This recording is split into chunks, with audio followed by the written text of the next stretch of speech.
Olá, eu sou a Viviane do canal Entre Pousas e Decolagens e hoje estamos onde, Gustavo? Em Moscou, na Rússia, gente, tá 1 grau com sensação de -5. Eu tô sem luva porque a gente acabou de sair do metrô, que hoje a gente vai visitar, ó, no pé daquele monumento atrás de mim, fica o Museu Cosmonauta. Cosmonauta é o nome que os russos deram aos homens enviados para o espaço durante a corrida espacial na década de... Entre os anos de 1957 e 1975, o mundo presenciou a disputa da exploração espacial travada pelos Estados Unidos da América e a União das Repúblicas Socialistas Soviéticas. Eram tempos de Guerra Fria e as duas potências mundiais encabeçaram esta competição tecnológica que ficou conhecida mundialmente como Corrida Espacial. Os homens enviados para o espaço pelos americanos foram chamados de astronautas, uma referência aos astros.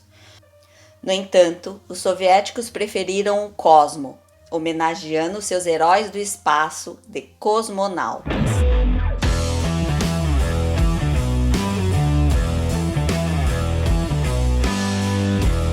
O Museu da Cosmonáutica foi reaberto em 2009 após 3 anos de reforma. O local abriga exposições que incluem a história do voo, astronomia e tecnologia espacial. Em sua nova configuração, além dos feitos soviéticos, foram adicionadas seções dedicadas aos programas espaciais dos Estados Unidos, Europa, China e a Estação Espacial Internacional.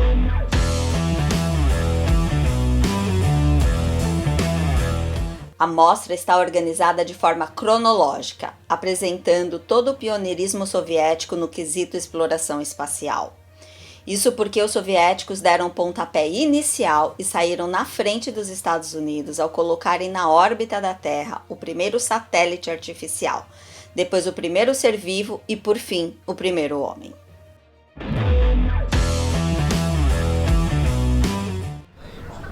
Bem na entrada do museu, a gente já dá de cara com o Sputnik. O Sputnik 1 foi o primeiro satélite artificial a ficar na órbita da Terra. Era uma esfera metálica feita de alumínio de 58 centímetros, pesando um pouco mais de 83 quilos. Ele foi lançado pelos soviéticos no dia 4 de outubro de 1957 e permaneceu em órbita por 22 dias. No mesmo ano, os soviéticos lançaram ao espaço o primeiro ser vivo. Assim, no dia 3 de novembro, a cadelinha Laika embarcou em uma viagem sem volta rumo à órbita da Terra. Acreditava-se que Laika sobreviveria por 10 dias. No entanto, ela morreu entre as 5 e 7 primeiras horas de voo. As tentativas de mandar um ser vivo à órbita e este voltar com vida se sucederam nos anos seguintes.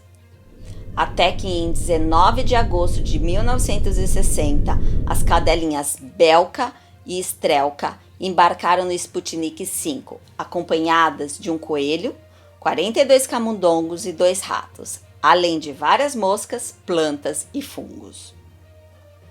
Após algumas voltas ao redor da Terra, as cadelinhas e seu grupo de amigos voltaram sã e salvos, marcando um avanço enorme nas pesquisas. Afinal, o próximo passo seria enviar um humano à órbita.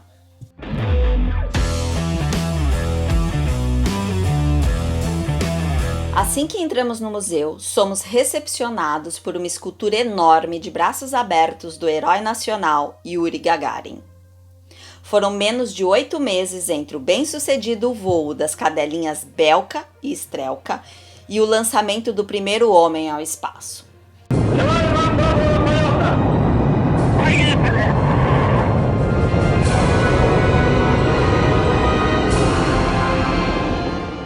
Era dia 12 de abril de 1961, quando o soviético Yuri Gagarin embarcava a bordo da Vostok 1, confirmando de vez o caminho para a humanidade conquistar o espaço. O jovem cosmonauta foi o primeiro a ver o nosso planeta de cima e de lá proferiu a antológica frase: "A Terra é azul".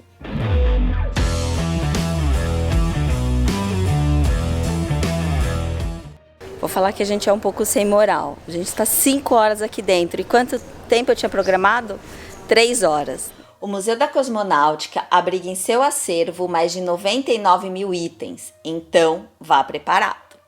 O espaço é bem moderno e interativo e é difícil selecionar o que achamos mais legal. No entanto, poder entrar na réplica da Estação Espacial Mir, sem dúvida, foi uma experiência inesquecível. Vamos ver.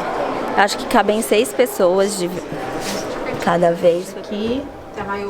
Não sei o que é aquilo ali que você acha. Dormir em pé? Isso ali? Não sei, ali é o banheirinho. Aqui é uma coisa de comida.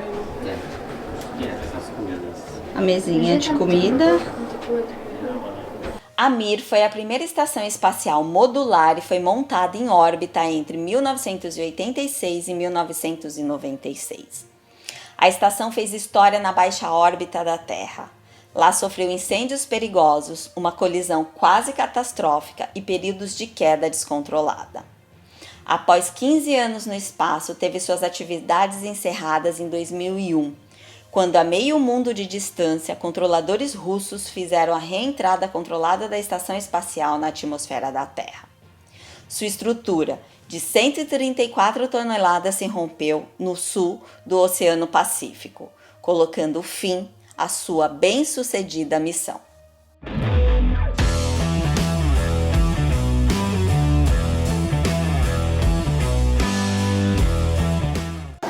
Eu vou falar que eu tô emocionada? Não sei se eu tô emocionada, mas eu vou tocar os 3 para não ter problema. Olha só, aqui a gente ainda tá no museu, essa plaquinha tá dizendo que eu posso tocar, e aqui tem 3 meteoritos, né? Um foi encontrado, deixa eu ver, na Rússia. Ai, que vila do que, Gugu? Village Ryazan. O outro em Bielorrússia e o outro na Finlândia, perto de um lago. Esse da Finlândia, perto de um lago, ele tem 75 milhões de anos. Então eu não tenho certeza qual é, mas pela lógica, aqui tá falando esse da Rússia é Iron. Então pelo toque aqui, ó, pode tocar. Gente, é muito antigo isso, eu tô tocando. É ferro, dá pra sentir. O outro